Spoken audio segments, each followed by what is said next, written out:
Hi everyone, and welcome to the second preview for Hyper Juken's second set, Power Surge. Today I continue to introduce you to our new set of fighters, with Yellow's fighter for Power Surge, D-Stinger the Wasp, the deadly sting of justice. A masked vigilante, D-Stinger found himself on the roster completely by accident, while investigating the supernatural occurrences that happen on a weekly basis at the Hyper Juken tournament.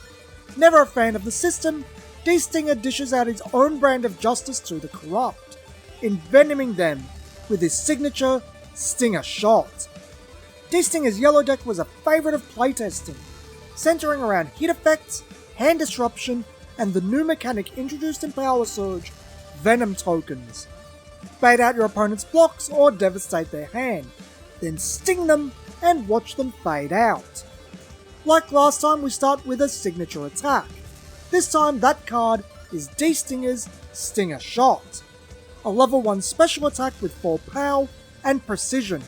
Attacks with precision can only be blocked by block cards used from your opponent's hand, something that will finally become relevant next main set. Stinger Shot raises your Hyper 2, and its combat damage cannot be prevented. The ability to bypass prevention effects is incredibly powerful. It's doing 4 plus whatever power increases you might have given it. But this 2 Hyper is also your best source of Hyper in the stock configuration of D-Stinger's arsenal. Finally, if Stinger Shot hits, it produces a Venom token, then shuffles itself back into your arsenal. While Stinger Shot shuffling itself back into your arsenal does cost you key in the long run, it also means you can reuse it, something that will become very important as we look at Venom tokens, and finally D-Stinger himself.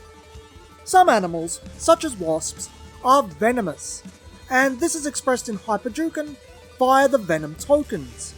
Venom tokens are phantom debuff cards, created by effects and staying in play until neutralized. Venom tokens also bring with them a new attribute, Stack. You can have up to 4 copies of any buff or debuff with Stack in play at any given time.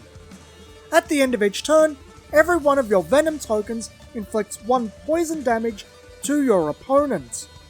1 Venom token typically isn't a big deal, but as you keep worsening your opponent's condition by pumping their body full of venom, it becomes harder to deal with and an uphill battle. Eventually, you can just sit back and watch them fade out. Meanwhile, they'll become frantic to end the fight as soon as possible, even initiating combat on suboptimal hands. While Venom tokens are a part of Yellow's color identity, and that is where you will see the support for Venom tokens come from, some fighters outside of Yellow will gain cards that allow them to produce Venom tokens. So let's finally unveil D-Stinger. D-Stinger is very much tied to his signature attack, the Stinger Shot. Should you reveal Stinger Shot as combat damage from an attack, you can interrupt the damage and discard a card to place Stinger Shot into your hand. Don't draw into Stinger Shot, D-Stinger has you covered. Depending on how far into the combat phase it currently is, there is the potential that you have successfully baited out block cards, meaning Stinger Shot will hit, putting itself back into the arsenal to be used again should you draw into it or reveal it as combat damage in a following turn. Have one you have yet to use and see another as damage? That's now 2 chances you have to envenom your opponent that combat.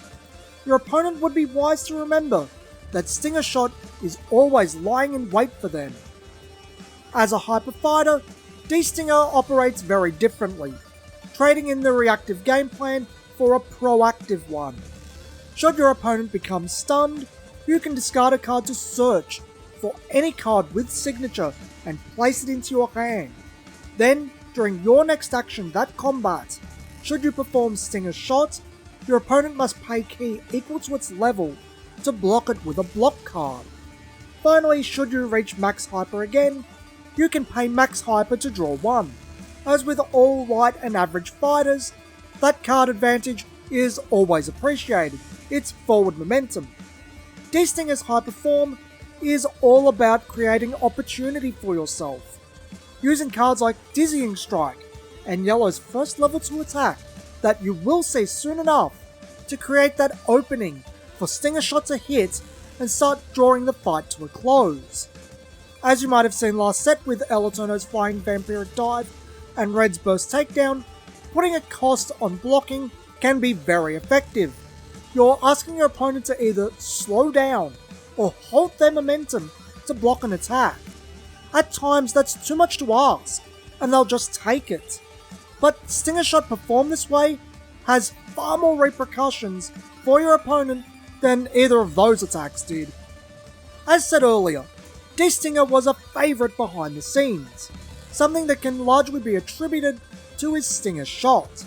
The Venom mechanic was considered to be a highly enjoyable strategy, and D-Stinger focusing around it made him a fast favourite. Thank you for watching today's preview for Hyper Juken's second set, Power Surge. Remember to like, subscribe and share to keep up to date with Hyper Juken news and content. Come back next week when we look at the third and final new fighter for Power Surge, Louise the Cockatiel.